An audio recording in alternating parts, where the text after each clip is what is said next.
ইনকিলাব মঞ্চের মুখপাত্র ওসমান হাদির উপর হামলার ঘটনায় মোটরসাইকেল সহ 2 জনকে আটক করেছে আইনশৃঙ্খলা বাহিনী। এই মুহূর্তে ডিএমপিতে আছেন আমাদের সহকর্মী ইমরান হোসেন সুমন। আমরা এখন সরাসরি যুক্ত হচ্ছি তার সাথে।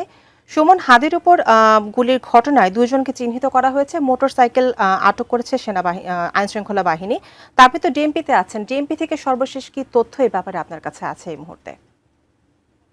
জানেন যে দেশ জুড়ে চাঞ্চল্যের সৃষ্টি হয়েছে যে এইভাবে খুব কাছ থেকে তাকে গুলি করার ঘটনাটি যারা ঘটিয়েছে তাদের কিভাবে আইনের আওতায় আনা যায় সে নিয়ে প্রধান উপদেষ্টার দপ্তর থেকে শুরু করে স্বরাষ্ট্র উপদেষ্টা সহ আইন শৃঙ্খলা রক্ষাকারী বাহিনীর শীর্ষ কর্মকর্তারাও বলেছেন যে এই ঘটনায় জড়িতদের তারা আইনের আওতায় আনবেন।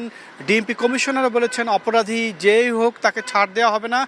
আর আপনাদেরকে জানিয়ে রাখতে চাই যে ঢাকা মহানগর পুলিশের তরফ থেকে বলা হয়েছে সবশেষ যে আপডেট তারা জানাবেন। বেলা 2টার দিকে একটি সংবাদ সম্মেলন করার কথা ছিল, সেটি বেলা 4টায় সংবাদ সম্মেলনটি হবে এবং সংশোধিত সময়ে ডিএমপি মিডিয়া সেন্টার থেকে জানিয়ে দেওয়া হয়েছে।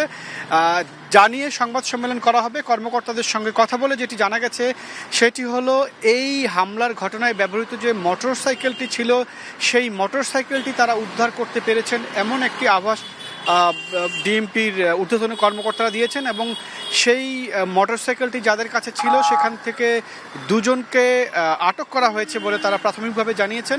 ম্যাক্স দেশের সবচেয়ে শক্তিশালী 52.5 এন গ্রেডের পিসিসি সিমেন্ট। এই 2 জন সেই বহুল আলোচিত চরিত্র যে শুটার হিসেবে পরিচিত ফয়সাল কিংবা মোটরসাইকেল যিনি চালাচ্ছিলেন তারা কিনা সেটি নিশ্চিত হওয়া যায়নি, তবে ধারণা করা হচ্ছে অন্য 2 জন হতে পারেন যাদের কাছে এই মোটরসাইকেলটি ছিল যেটি হাদিকে গুলির ঘটনায় ব্যবহার করা হয়েছিল।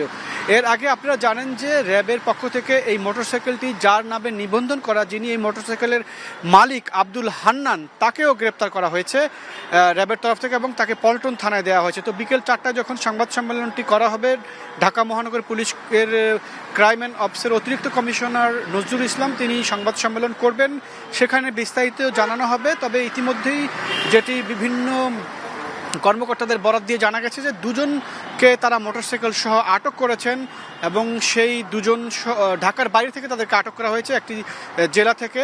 তো তাদেরকে নিয়ে আসার প্রক্রিয়ার মধ্য দিয়ে আছে এবং জিজ্ঞাসাবাদ চলছে।